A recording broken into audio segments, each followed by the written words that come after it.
Hello again, and for today, I am going to be coming at you with some new content. I will be taking a break, as I stated. However, this video I had to re-record, and so I'm doing it the day after I made my statement. I think I'm going to be okay. It's just, I've had associations with HWNDU in the past. And then some IRL shit happened where I essentially called out someone who's posting communist faggotry.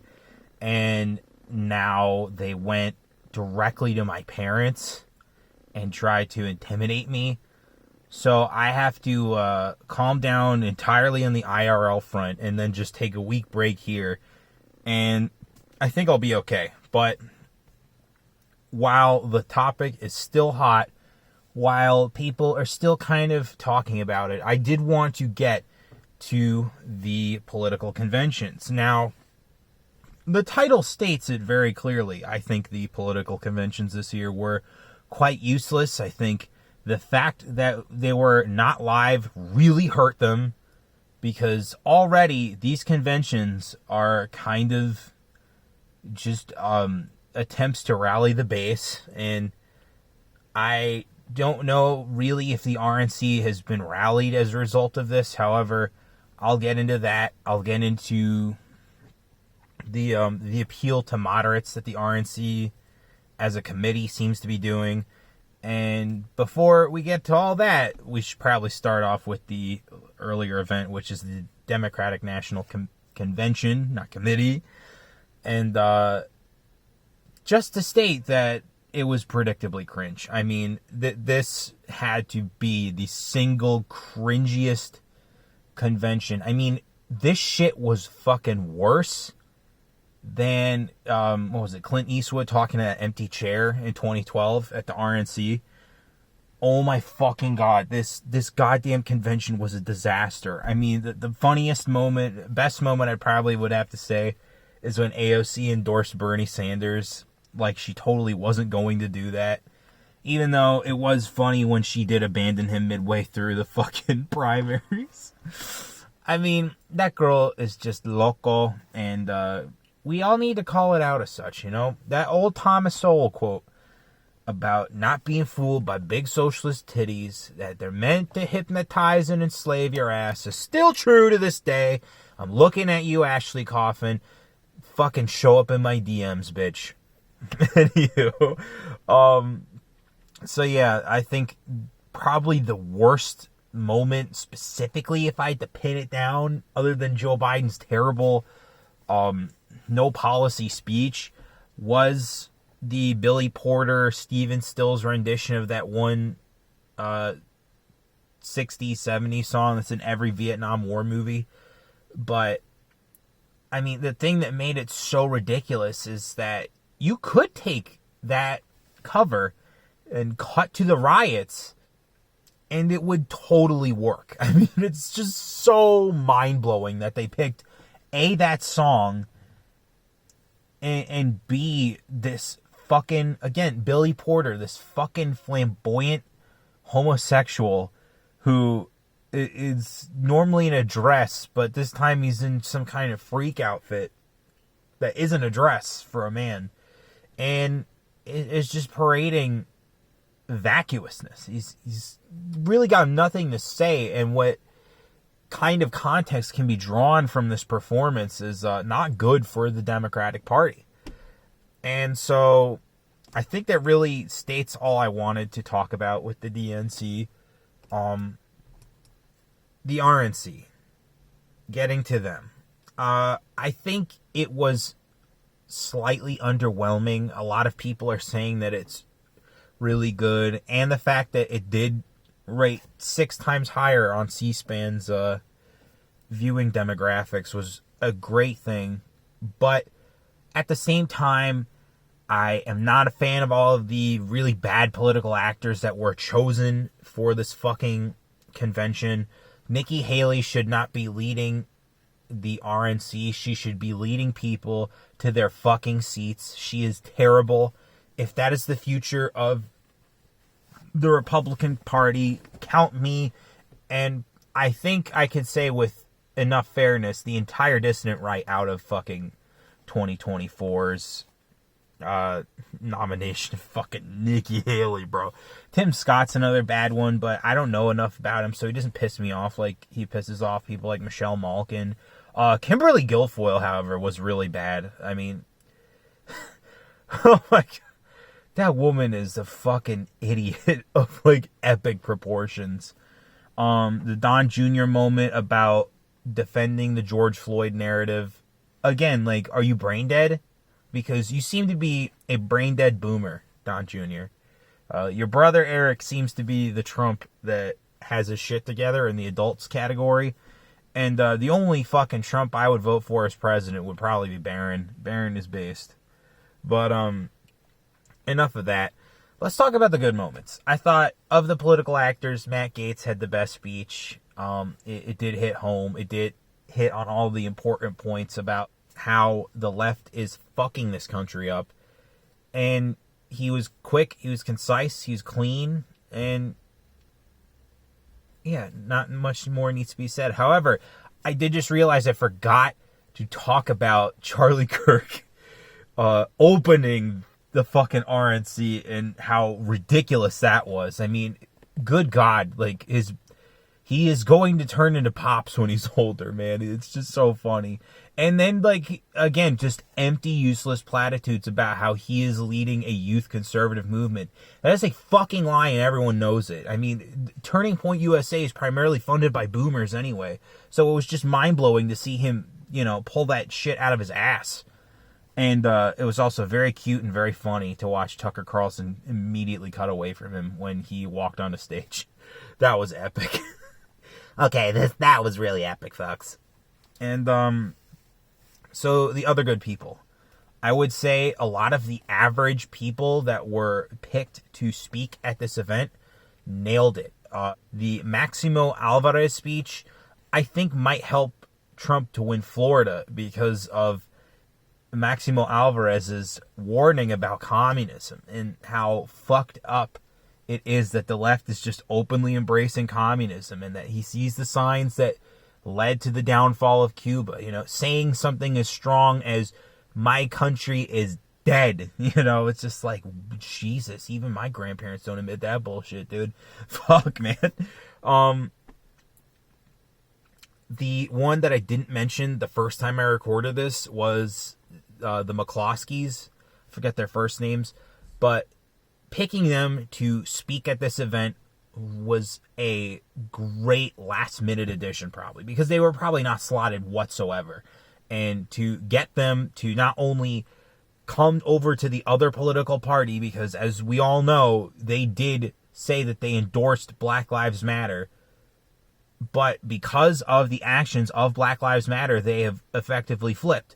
And that's good, because there are lots of people doing that right now, and they need to have a voice to represent them at this fucking convention that is just a circus show, but when it's on point, it's on point. And finally, because I got Maximo Alvarez, I got the McCloskeys, and now I'm going to talk about probably the best speech of the convention, Nicholas Sandmann of the Covington Catholic March for Life incident, in which he and all of his not co-students, just fellow students were confronted by Black Hebrew Israelites, by protesters, and that Indian Nathan Phillips, who lied about being a veteran, totally tried to surround these kids and make them scared, and the media portrayed Nicholas Sandmann as this smirking white nationalist, which, again, it's stupid on its face, but the fact that Nicholas Sandmann not only reversed the narrative, but won his defamation suits, made those journalists so fucking livid, dude. Like, only one of them said anything, and you know they're just seething, praying that they get the go-ahead to just fucking go after this kid again. And that was essentially what his speech was about how the media is a weapon that is being used on the people, and that this shit must stop, and that we need to stop journalists whenever we can. And again, I think this was a watershed moment for conservatives in general. Like there's no other way to really put it, is what I'm trying to say. But with the end of the convention, I think Trump did a good speech. I think of all the speeches he has given this year, the fucking 4th of July speech was the best one, and the second best one was this one. Yeah, and that's all I really got to say about the RNC now that I think about it. So let's just quickly go over why I think the conventions were just useless this year and are sometimes useless every year. Of course, not being live really hurt. I mean, lots of the Democrats and the Democratic Party representatives just phoned this shit in. There was obvious pre-recorded footage. There were people being duplicated as audience members. And frankly, it was just stupid. And while I am not a fan of the fact that the White House cucked about not going to Jacksonville, the fact that they fucking just did it in D.C. and had, an open stage where people would walk on, walk off as needed, did show that, we are stronger than this virus. We will persevere. Things will return to normal if you vote Republican. And, Democratic Party members walking on stage with their fucking masks on, being in the background of Pete butt plugs shot fucking with masks on as minorities. I mean, it's just a lot of their shit was just so stupid. But in reality, I think that the in real life actions of both parties did more to sway the polls. I mean, this was a week where Donald Trump actually tried to enforce law and order in both Portland and Kenosha, and even though the governor of Wisconsin and the mayor rejected it at first, when shit got out of hand, they were like, "We have our hands tied behind our back. We gotta do something about this. They're gonna tear up the city." And so they did, and Ted Wheeler again is grandstanding. Kate Brown is grandstanding in Oregon, and not really much you can do about that unless Trump decides to invoke the Insurrection Act, which I've been talking with some friends, and I am now totally swayed on the idea that if he gets reelected, that's when he'll probably pull the trigger, because at that point it's like, oh, my political career as a president is over, I did my I'm going to my second term now, all right? Like, what do you want from me? I'm going to just do it because I'm sick and tired of these idiot liberals. He'll do the Trump thing. And so yeah, I think the final worst thing about these specific conventions this year is the fact that the Democratic Party went in with no platform, and it really fucking showed. And then meanwhile, the Republicans went in on empty platitudes. And yes, some of these platitudes have guaranteed results, but we need action. I mean, that is what really won the day in the current standing on the polls, is that action speaks louder than rhetoric.